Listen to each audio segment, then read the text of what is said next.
यहाँ कुछ full form है, जैसे ENIAC। ENIAC जो है ये फर्स्ट जनरेशन में प्रयोग किया जाने वाला कंप्यूटर था, जिसका पूरा नाम ENIAC numerical integrator and computer, ENIAC, ठीक है। दूसरा EDISAC, इलेक्ट्रॉनिक डिले स्टोरेज और ऑटोमेशन।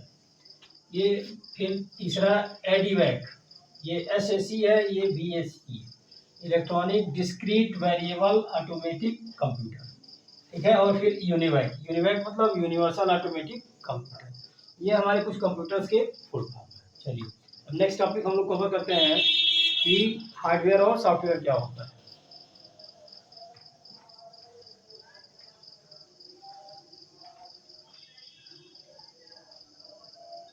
हार्डवेयर एंड सॉफ्टवेयर, ठीक है।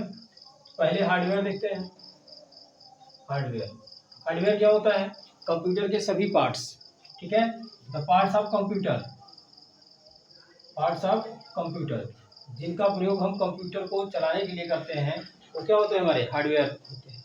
इनको हम क्या कर सकते हैं? टच कर सकते हैं, वी कैन टच इट, ठीक है, टच इट, ठीक। इसको टच कर सकते हैं, देख सकते हैं, छू सकते हैं, ठीक। और सॉफ्टवेयर क्या होता है?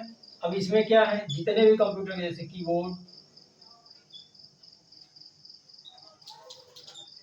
Keyboard, mouse, monitor, printer, speaker, scanner, ठीक है, ये जितने भी हमारे उपकरण हैं जिसको हम क्या कहते हैं कि ये हमारे हार्डवेयर के भाग कहे जाते हैं। सॉफ्टवेयर क्या होता है? सॉफ्टवेयर का मतलब सेट्स ऑफ इंस्ट्रक्शन,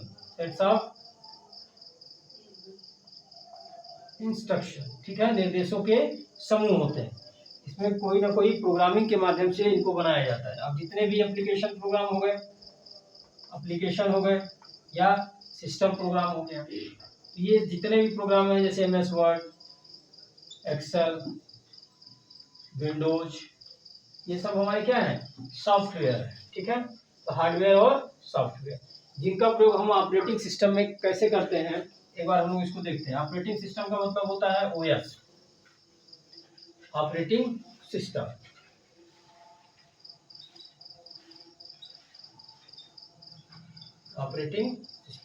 इसको शॉर्टकट में बोलते हैं OS, ठीक है। अब ऑपरेटिंग सिस्टम क्या होता है कि जो सबसे इंटरनल भाग होता है ये हमारा हार्डवेयर होता है। इसी के ऊपर जो इसको संचालित और नियंत्रित करता है इसको हम बोलते हैं सिस्टम सॉफ्टवेयर।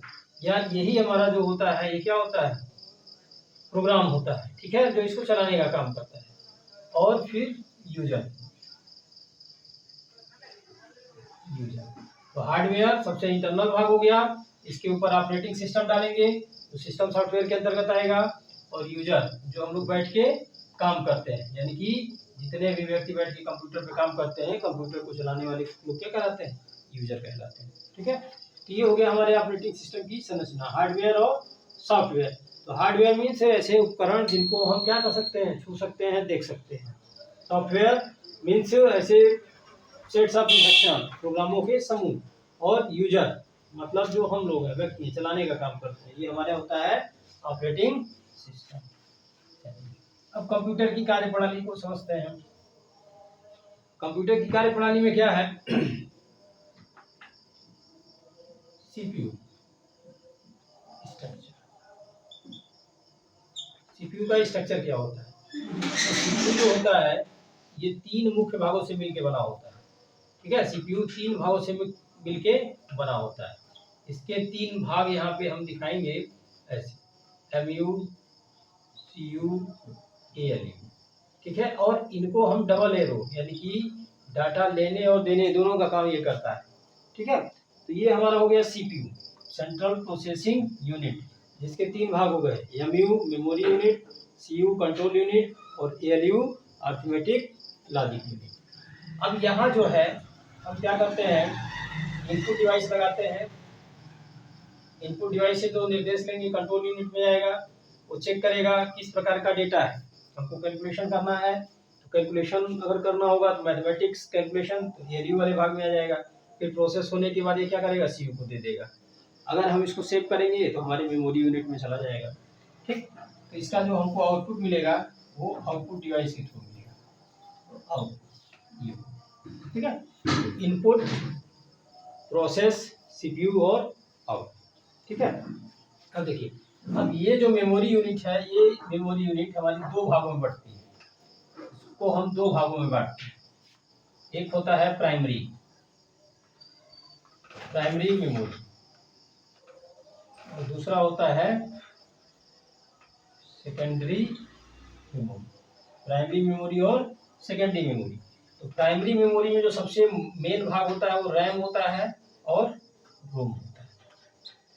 रैम का मतलब रैंडम एक्सेस मेमोरी, जो कंप्यूटर को स्टार्ट करने का काम करता है, और रोम रीड ऑनली मेमोरी, यानी कि इसको केवल पढ़ा जा सकता है। ये कंपनियां अपने बायोस चिप को सेट करके इसी रोम में रखती हैं। तो रोम की कैपेसिटी ज़्यादा होती है, ये जीबी में हो सकता है, और ये क्या होता है हमारा बहुत ही कम केबी या एमबी में हो सकता है, 1-2 एमबी तक ये होता है।